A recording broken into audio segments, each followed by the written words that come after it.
Morning student, I am Savita Kumari from gateway school. कैसे हैं बच्चे?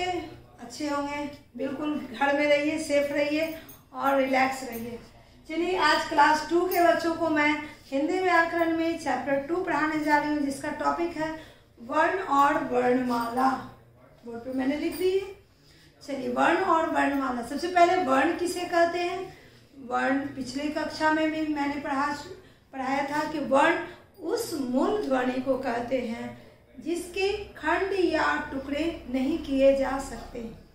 तो वर्ण उस मूल ध्वनि को कहते हैं जिसके खंड टुकड़े नहीं किए जा सकते। किसे नहीं खंड टुकड़े किए जा सकते? अ से लेकर अ से कहाँ तक? अ तक। अ से अ तक के जितने भी वर्ण हैं उन्हें हम लोग खंड या टुकड़े नहीं कर सकते हैं। आप तोड़ कर दिखाइए, मैं बताऊंगी कि वर्ण नहीं टूटा। ठीक है, चलिए। भाषा की सबसे छोटी इकाई या ध्वनि को वर्ण या अक्षर कहते हैं। इसे इस रूप में भी लिख सकते हैं। छोटी इकाई है ना, सबसे छोटी है।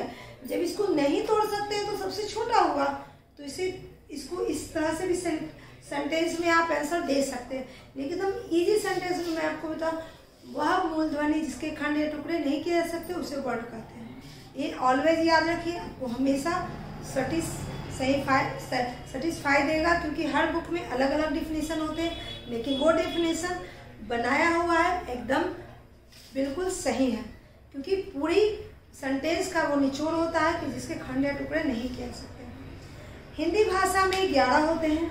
अ से अ तक आप काउंट कीजिए तो 11 होंगे। अ, आ, ई, उ, ए, ओ, औ।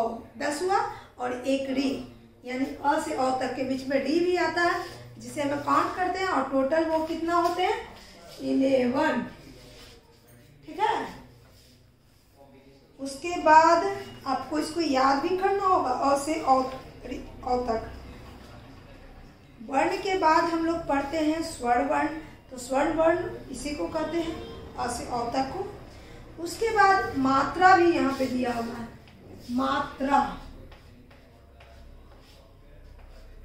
मात्रा किसे कहते हैं? अ है। अ को हम शब्द बनाने में यूज नहीं करते हैं, उसमें मात्रा लगाते हैं। अ। ई है तो हम ये वाला ई लगा देते हैं। ये है तो हम ये लगाते हैं। तो इन सभी को ही तो मात्रा कहते हैं। यानी कि अ से अ तक जितने भी मात्रा हैं वो सभी, जितने भी चिन्ह हैं वो उन्हीं को मात्रा कहते हैं। यानी कि स्वर्ण वर्ण को जब हम चिन्ह के द्वारा शब्द बनाने में उपयोग करते हैं, उन चिन्हों को ही मात्रा कहते हैं। वह चिन्ह क्या हो गए? आकार, हर्षिकार, दीर्घिकार, हर्षऊ, दीर्घऊ, रीकार, एकार, ऐकार, ओकार, औकार, अनुस्वार नहीं, औकार। बस इतना ही। इतना तक जो आते हैं वो क्या कहलाते हैं? मात्राएं। समझ गए होंगे, नोट कीजिए। उसके बाद हम लोग चलते हैं व्यंजन। तो व्यंजन किसे कहते हैं? व्यंजन में आपको क से ह तक, क से ह तक जो होते हैं वो व्यंजन होते हैं।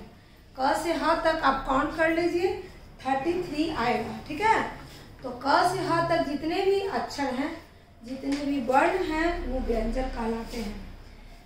उसके बाद है हिंदी में कुछ अन्य ध्वनियों का भी प्रयोग किया जाता है, जैसे अनुस्वार, चंद्रबिंदु, विसर्ग। उसके बाद कुछ अक्षरों में नीचे में ऐसे बिंदु दिया जाता है जिसे हम लोग अलग आगत शब्द बोलते हैं।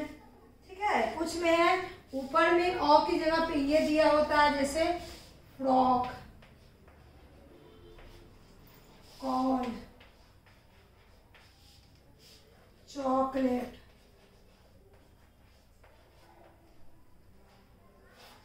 इसे हम कहते हैं आगत।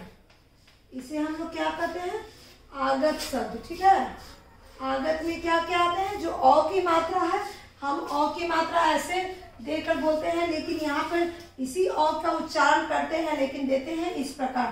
तो इसे आगत वर्ण कहते हैं। Frock, call, chocolate, doctor, hospital, ये सब शब्द होते हैं। उसके बाद आते हैं नीचे में दिया हुआ है। तो नीचे में दिया हुआ है तो जैसे हम लिखते हैं जवाब। तो जवाब को हम इस तरह से लिखते हैं ना, तो जवाब को लिखते हैं तो नीचे में ये बिंदु देने का मतलब है ज पर जुड़ा हुआ है, ज 2 बार ज, उस तरह से सफाई। सफाई दी है, फ के नीचे ये बुंदा दी है, तो यहाँ पे है सफाई, यानी फ का साथ थोड़ा ज्यादा दबाव पड़ रहा है, तो इन सभी को आगत की श्रेणी में रखा गया है। ठीक है, उसके बाद हम लोग पढ़ते हैं संयुक्त व्यंजन। संयुक्त व्यंजन में क्या क्या होते हैं आप लोग देखिए। संयुक्त व्यंजन, संयुक्त व्यंजन में आपके छ, त्र, ज्ञ। क्यों कहते हैं? क्योंकि यह क प्लस स से मिलकर बना, यह त प्लस र के मिलकर बना, यह ज प्लस इया के मिलकर बना। ठीक है, तो इस प्रकार ये छ बना, ये त्र बना, ये ज बना। तो इस तरह से दो व्यंजनों के मिलने से जो व्यंजन बनते हैं उसे संयुक्त व्यंजन कहते हैं। वो क्या होते हैं? छ, त्र, ज्ञ। ठीक है, तो संयुक्त व्यंजन भी हम लोग पढ़ लिए, मात्राएं भी पढ़ लिए, स्वर वर्ण भी पढ़ लिए। अब हम पढ़ते हैं र। र हमको पढ़ना है कई तरह से, यानी कि र को हम कई तरह से लिखते हैं। हम लोग अभी तक जितना भी जाने हैं र ऐसे जानते हैं। ठीक है, लेकिन इसी र को हम लोग चिन्ह के द्वारा कैसे कैसे देते हैं। एक इस तरह से देते हैं, एक ऐसे देते हैं, एक ऐसे देते हैं और एक ऐसे देते हैं। इसको कहते हैं री का। ठीक है, इसको कहते हैं र। इसका प्रयोग देखिए, ट्रेन लिखते हैं ना, उसके बाद ट्रक लिखे, तो देखिए ट्रक बोलिए तो ट में र लिखा हुआ नहीं है, लेकिन बोलने में ट्रक आ रहा है।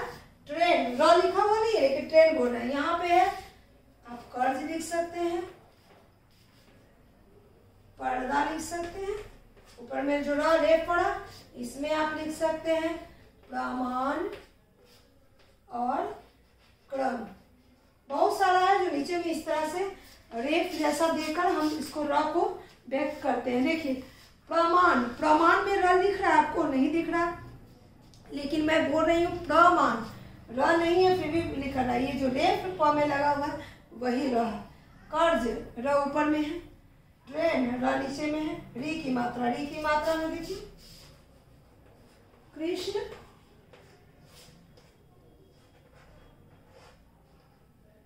तृप्त, बहुत सा जो नीचे में री की मात्रा के रूप में आ गया। यानी र दिख नहीं रहा फिर भी र का उच्चारण हम कर रहे हैं, तो वह मात्रा हमें दिखा रहा है कि यह र है। र को हम इन चिन्हों के द्वारा भी व्यक्त करते हैं। तो इतना ही आप लोगों के चैप्टर में क्लास 2 के बच्चों को पढ़ना है और सीखना है। अब हम आप लोग को वर्क देते हैं। आपको 10 इन सभी से 5-5 शब्द बनाना है, 10 नहीं 5-5। ये आपका होमवर्क रहा। आज के जो भी मैंने सिखाया है उसको आपको कॉपी में करके रखना है। जब भी मौका मिलेगा मैं आपसे पूछ सकती हूँ या देख सकती हूँ। चलिए, इस रेप से 5 शब्द बनाना है, ये री से 5 शब्द बनाना है, ये र से बनाना है, इससे बनाना है, इन सभी से। उसके बाद संयुक्त व्यंजन जो है इनसे 5 शब्द बनाकर आपको खंड करके दिखाना है। ठीक है, और इन सभी का तो परिभाषा आपको करना है, जो आप बुक की मदद से कर सकते हैं, लेकिन नहीं हो पाएगा। मैं अगले वीडियो में इससे जुड़े जितने भी सवाल है बोर्ड पे लिखूंगी। लेकिन ये जो मैंने सवाल दिया है 5-5 बनाने का, ये आपके पुस्तक में नहीं है, मैंने अपने ओर से दिया है। इसे भी आपको बनाना है और बना के रखना है। मैं कभी भी इन सवालों को आपका यूनिट टेस्ट या एग्जाम में दे सकती हूँ, इसलिए ज़रूरी नहीं कि पुस्तक में दिया हुआ है, बुक में दिया हुआ है प्रश्न वही आएंगे। मैं 20 से भी दे सकती हूँ, क्योंकि मैं एक एक टॉपिक को डील की हूँ। आपको एक एक टॉपिक को माइंड में रखना है, याद रखना है। तो आप क्या करेंगे याद रखने के लिए? सारे टॉपिक को अपनी कॉपी में लिखेंगे, उनको बनाने का प्रैक्टिस करेंगे। नहीं आएगा आप हमसे पूछिएगा, मैं दोबारा इस टॉपिक को डील करूँगी, दोबारा समझाऊंगी। आज के वीडियो के लिए बस इतना ही। चैप्टर 2 हम लोगों ने आज अच्छे से समझ लिया। चैप्टर 2 के प्रश्न उत्तर, परिभाषा जो भी देना है अगले वीडियो में मैं दूंगी। अगले वीडियो के लिए इंतजार कीजिए। Take care, bye.